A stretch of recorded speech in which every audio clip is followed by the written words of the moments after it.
Yeah, my name is Jill. I'm from Aarhus University. I work with Marta, who unfortunately cannot join us today. So I'll just go through quickly what our role is in this project. So just a very quick introduction of our team. So we are the Fluids and Energy section at the Department of Mechanical and Production Engineering at Aarhus University. The research we do at our group is mostly new concept solar PV systems. For example, solar PV with agriculture, the combination of it. And then another part of our research is the modeling, computational modeling of large-scale energy systems. So we are trying to answer questions like how the European green transition should look like, where should we install what? Should we expand the grid or should we do different things? So by doing this, we're trying to provide knowledge to understand and support the energy transition. And in Aurora project specifically, there are 4 people, Marta, Gom, who are leading the project. And then there's me and Parisa. Parisa is our PhD student doing mostly the research part, and I'm the project coordinator in Aarhus, trying to make things happen. Yeah. So of course we are the same as other project partners building energy communities in here, but we also have a role leading work package 1, which is the package where we develop the energy labeling systems, which is the backbone for the AURORA Energy Tracker app, and also coordinating some citizen researcher meetings among partners.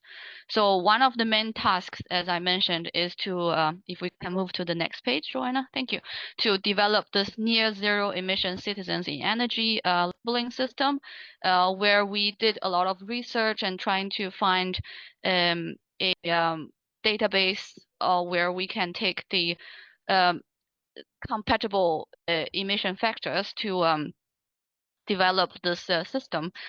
So you can imagine this somewhat like the energy labels we have for some appliance, but now we use it towards our heating or towards our energy consumptions in terms of electricity, heating, and transport.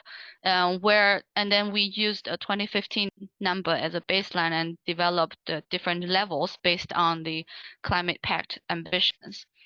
So this is already done. This is done at the very start of the project, and this system then later gets adopted into the app as the backbone of the calculation.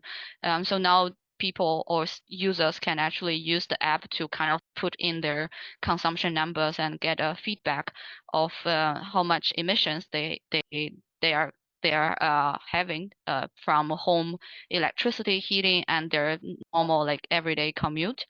And that compares them to a baseline that was based on 2015 level.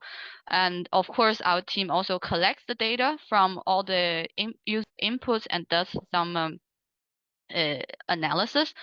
So the next page isn't just I'm not gonna go through all the analysis we have done, but the next page, Joanna, if you can move to the next slide, is actually an example of what we did. Like we tried to analyze the for each category for the different countries involved in the project. We have other analysis in this, but today we're not going into this details. And another task under work package 1 for what we are leading is to coordinate the different citizen researcher meetings.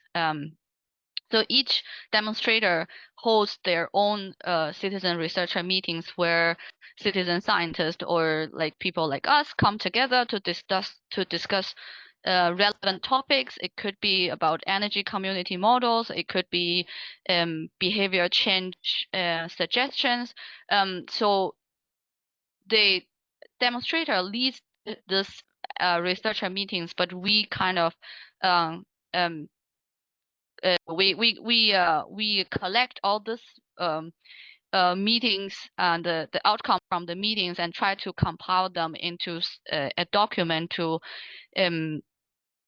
summarize our learnings from all those meetings. So I think in each demonstrator site we had multiple meetings. In some demonstrator sites there had been more than 10. In some demonstrator sites there have been maybe around 5, 6. So we try to collate all those learnings from those meetings.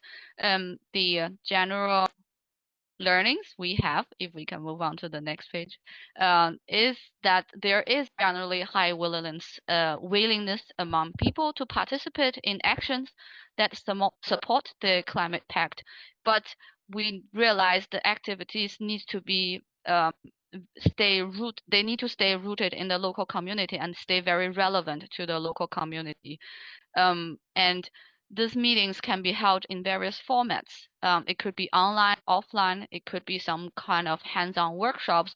It's not necessarily just one person giving presentations. What we found out is actually discussions and debates work very well. And we also, at least in Aarhus, we collaborate with other organizations and existing activities. And we also find out that to get more people, and we also find out like the people coming to this citizen research meetings could be just the similar group of people who are really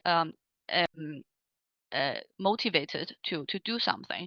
So another strategy to attract and engage people outside the Euro aspects would be to incentivize, use different kinds of incentives and rewards to attract some of the people that we probably don't really reach to. Yeah, so that's basically what work package 1 is about in a very, very short introduction. And